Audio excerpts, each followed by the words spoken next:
When I was very young, Pokemon was one of the series I was always interested in. My first Pokemon game was Pokemon Red that I played on a Game Boy Color that my cousin had found at a gas station. The speakers didn't work, but a pair of headphones fixed that right up. Aside from my childhood nostalgia, the first generation of Pokemon is what we're going to be looking at today. Most of you have seen the countless videos online about Lavender Town and the Lavender Town Syndrome creepypasta / story. For the few of you who have not, I'll do my best to sum it up. Some beta versions and very first copies of the original Red and Green versions of Pokemon that came out in Japan resulted in some children committing suicide upon reaching Lavender Town, the fourth town you visit on your journey. Most of these cases occurred to kids who were playing the game with headphones as opposed to just listening to the game through the speakers on the Game Boy itself. The reason turned out that there was extremely high-pitched tones and frequencies playing in the Lavender Town theme, which caused the children who did not commit suicide to be afflicted with migraines and terrible headaches. But of course, this is just a creepypasta, so take everything you heard with a grain of salt. This is also not why we're here today. Lavender Town still has a lot of eerie mysteries on top of the already admittedly creepy music and overall vibe of death and depression. This all enhanced by the fact that the town's biggest structure is a burial tower for deceased Pokemon. All the people around the town seem to be acting strange as well, including a little girl who asks you if you believe in ghosts. If you pick the answer no, then she responds with a line that will send chills down your spine.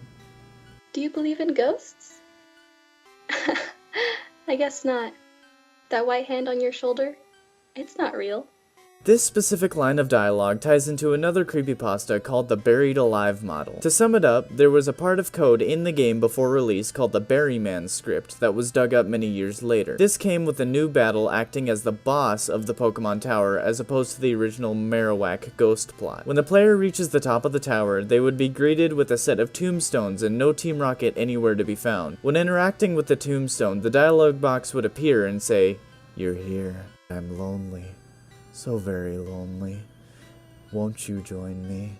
After this, the battle would be initiated and the player would be facing a decaying human corpse crawling out of the ground simply called Buried Alive. This boss had a Muck, a Gengar, and two extremely high-leveled white hands, hence the reference to the little girl in the town. If the player were to win the battle against Buried Alive, there was no code written for this outcome and the game would simply freeze. But if the player lost, there was a unique ending written for this specific boss battle. Once the player's last Pokemon fainted, Buried Alive would say, "Finally.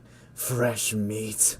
The screen would then cut to a picture of the deceased player having a chunk of their head being ripped off and eaten by the Buried Alive character. This all coupled with the unsettling background music, staticmesh.wav, was to act as an alternate ending to the game and force the player to start a new one. The reason behind this entirely unique boss fight and ending has remained a mystery, and no programmers have been able to be linked to its development. Now, this creepypasta may seem filled with cliches and bad writing, but when I was younger it always creeped me out and made me feel uneasy anytime I looked into the subject. Even the alleged evidence shown on the creepypasta wiki page looks somewhat believable to younger me, but nowadays I understand that something like this can be set up easily with mods and hacking. One more detail I wanted to add was the fact that everyone thought this creepy Lavender Town stuff was over until Game Freak started development on the Pokemon Origins animated series. In episode 2, Trainer Red visits the town himself, where upon entering the Pokemon Center, he has a conversation with his parents. His mother then makes reference to the age-old line about the white hand.